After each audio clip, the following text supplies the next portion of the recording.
মুরগির হাড়-গোড় আমাদের ভিতরে এমন অনেক মানুষ আছে এগুলা খাওয়া পছন্দ করে না। কিন্তু টু বি অনেস্ট আমার এটা খুবই ভালো লাগে। একসঙ্গে অনেক যখন জমা হয়ে যায় তখন এইভাবেই বেশি করে রান্না করা হয়। মসলাটা আগে থেকেই কষায় নেওয়া হয়ে গেছিল। এটা আমি স্কিপ করে গেছি। মসলা কষায় নিয়ে জাস্ট এটা খুবই আম সময় নিয়ে ভাজতে হবে। ভাজতে, ভাজতে একদম আ ভাজা, ভাজা করে ফেলতে হবে। রেসিপিটা হবে এরকম। এই পর্যায়ে এসে এখানে কিছু সময় ঢাকনা দিয়ে রাখতে হবে। এখানে দেখতেই পাচ্ছেন এরপরেও ভালোভাবে নাড়াচাড়া করে যেহেতু মুরগির হাড়-গোড় এটা হচ্ছে ব্রয়লার মুরগি ছিল তো খুব সহজেই নরম হয়ে যায়। এরপর এখানে গরম মসলার গুঁড়া এড করে দিবেন। দিয়ে আবারও কিছু সময় নেড়ে-চেড়ে ঢাকনা দিয়ে রেখে দিতে হবে। এভাবেই সময় নিয়ে নাড়তে হবে।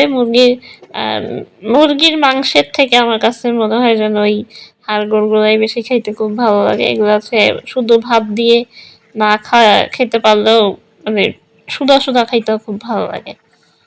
তো এখানে যেহেতু এটা নতুন আলু সিজন চলতেছে এর ভিতরে কিছু আলু এড করে দিতে পারেন। নতুন আলু দিলে এটার টেস্টটা অনেক বেশি বেড়ে যায়। তো আলুগুলা দিয়েও আরো কিছু সময় এটাকে ঢেকে রেখে সময় নিয়ে রান্না করতে হবে। এটা রান্না করতে, করতে এটার ঝোলটা একদম শুকায় আসবে। এটা সম্পূর্ণ তেলের উপরে উঠে আসবে আরকি। এখানে দেখতেই পাচ্ছেন এটার কালারটা আস্তে, আস্তে চেঞ্জ হয়ে আসতেছে। এটা এইভাবেই সময় নিয়ে নাড়তে হবে।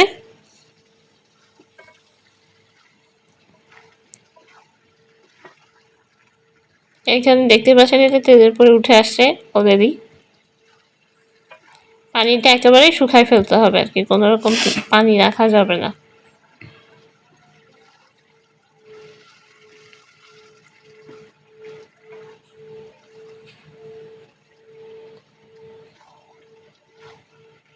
এটাকে আমরা আরো এভাবে কিছু সময় রান্না করতে থাকবো।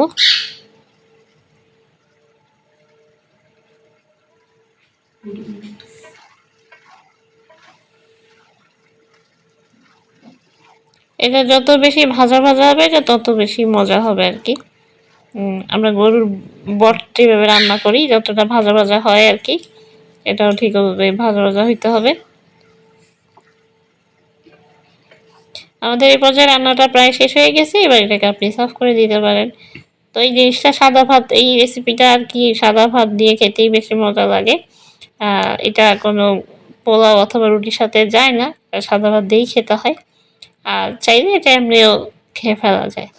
তো এই ছিল আজকে আমার রেসিপি। এটা আমি আজকে খুব সংক্ষেপে খুব শর্টকাটে দেখিয়ে দিলাম। আশা করি আপনাদের ভালো লেগেছে। আর এমন সব আরো রেসিপি দেখতে আমার পেজের সাথেই থাকবেন। আজ এই পর্যন্তই। সবাই ভালো থাকবেন, সুস্থ থাকবেন। আসসালামু আলাইকুম।